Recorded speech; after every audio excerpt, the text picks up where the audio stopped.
ಈಗ ಅದು ಬರೀ ಸ್ಟೇಟ್ಮೆಂಟ್ ಮಾತ್ರ. ನೀವು ನಾಳೆ ಬೇಕಾದ್ರೆ ಡಿಸ್ಕಷನ್ ಕೇಳಿ. ಗೌರ್ಮೆಂಟ್ ಸ್ಟೇಟ್ಮೆಂಟ್ ಡಿಸ್ಕಷನ್ಗೆ ಅವಕಾಶ ಇಲ್ಲ. ಆಯ್ತು ನೋಡಿ, ಈಗ ಸ್ಟೇಟ್ಮೆಂಟ್ ಡಿಸ್ಕಷನ್ ಇಲ್ಲ. ನಾಳೆ ನೀವು ಬೇರೆ ಡಿಸ್ಕಷನ್ ಕೇಳಿ. ಬೇಡ ಹಾಗೆಲ್ಲ ಅಲ್ಲ, ದೇರ್ ನೋ ಪ್ರೊಸೆಸ್. ಸ್ಟೇಟ್ಮೆಂಟ್ ಎಲ್ಲ ಚರ್ಚೆ ಮಾಡ್ತಿದೆ.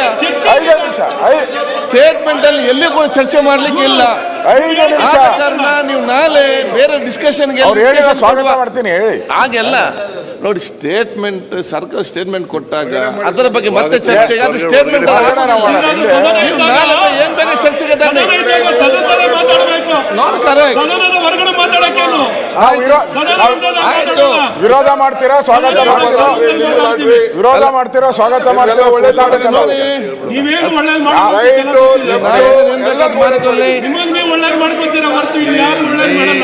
ಹದಿನೇಳು ಪರ್ಸೆಂಟ್ನಲ್ಲಿ ಆಗ್ತಕ್ಕಂಥ ರೀತಿಯಲ್ಲಿ ಹಂಚಿದ್ದೇವೆ.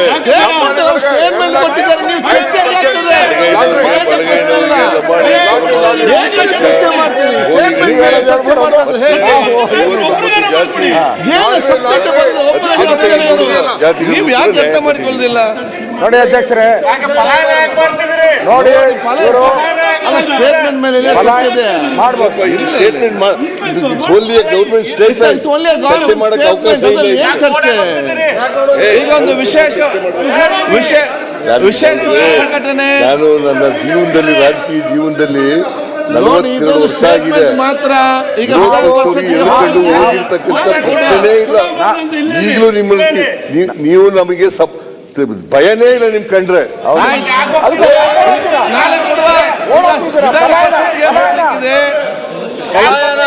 ಪಲಾಯನ ಮಾಡ್ತಾ ಇದ್ದೀರಾ? ನೀವು ಬೇರೆ ತನ್ನಿ ಚರ್ಚೆ ಮಾಡುವ. ಈಗ ವಿಧಾನ ಪರಿಷತ್ಗೆ ಹೋಗಿದ್ದಾರೆ. ನೋಡಿ, ನಾನು ಚರ್ಚೆ ಮಾಡಿ ಅಲ್ಲ, ಚರ್ಚೆ ಮಾಡಿ ನಾಳೆ ಬೇಕಾದಷ್ಟು ಸರಿ ಆಗಿದೆ. ನನ್ಗೆ ಗೊತ್ತಿಲ್ಲಪ್ಪ. ಅಲ್ಲ, ನೀವು ಗವರ್ಮೆಂಟ್ ಸ್ಟೇಟ್ಮೆಂಟ್ ಮೇಲೆ ಚರ್ಚೆ ಮಾಡಿದ್ರೆ ಅದು ಆ ಕಡೆಗೆ ಡಿಸ್ಕಷನ್. ಅದೇ ಸ್ಟೇಟ್ಮೆಂಟ್ ಹೇಗೆ ಆಗ್ತದೆ ಹೇಳಿ? ಸ್ಟೇಟ್ಮೆಂಟ್ ಕ್ಲಾರಿಫಿಕೇಶನ್ ನೀವು ನಾಳೆ ಬೇಗ ರಿಸರ್ವೇಶನ್ ನಮ್ಮ ಸರ್ಕಾರದಲ್ಲಿ ಮಾಡಿರುವಂತದ್ದು ಆಯ್ತು, ಮಾಡಿರುವಂತದ್ದು ಅದು ಆಯ್ತು. ಏನು ರಿವೈಸ್ ಮಾಡಿ ಹೊಸದಾಗಿ ಮಾಡಿರೋದಲ್ಲ. ಒಂದು ದೊಡ್ಡ ಪ್ರಕರಣ ನಮ್ಮ ಸರ್ಕಾರದಲ್ಲಿ ಮಾಡಿರೋದ್ರ ಬಗ್ಗೆ ಒಂದು ನಮ್ಮ ಹೇಳಿಕೆಯನ್ನು ಕೊಡ್ಲಿಕ್ಕೆ ವಿಶೇಷ ಪ್ರಕಟಣೆ ಇದೆ. ನಮ್ಮ ಒತ್ತಾಯ ಹಿಂದೆ ಎಲ್ಲ ಮಾಡಿದಾಗ ಅವಕಾಶ ಕೊಟ್ಟಿದ್ದಾರೆ, ಬೇಕಾದಷ್ಟು ಅವಕಾಶ ಸ್ಟೇಟ್ಮೆಂಟ್ಗೆ. ಹೌದು, ಬೇಕಾದಷ್ಟು ಬಾರಿ ಅವಕಾಶ ಇದೆ, ಬೇಕಾದಷ್ಟು ಕೊಟ್ಟಿದ್ದಾರೆ. ನಾನ್ ಕೇಳುವಂತ ಕೊಟ್ಟಿದ್ದಾರೆ. ಆಯ್ತು, ಸುಮ್ಮನೆ ಮಾತಾಡಬೇಡ. ಏನ್ ಮಾತಾಡೋದು? ಕೂತ್ಕೊಳ್ಳಿ ಬಸಂತಪ್ಪ, ನೀ ಕೂತ್ಕೊಳ್ಳಿ. ನೀನ್ ಯಾಕೆ ಚರ್ಚೆ ಮಾಡ್ತೀಗ?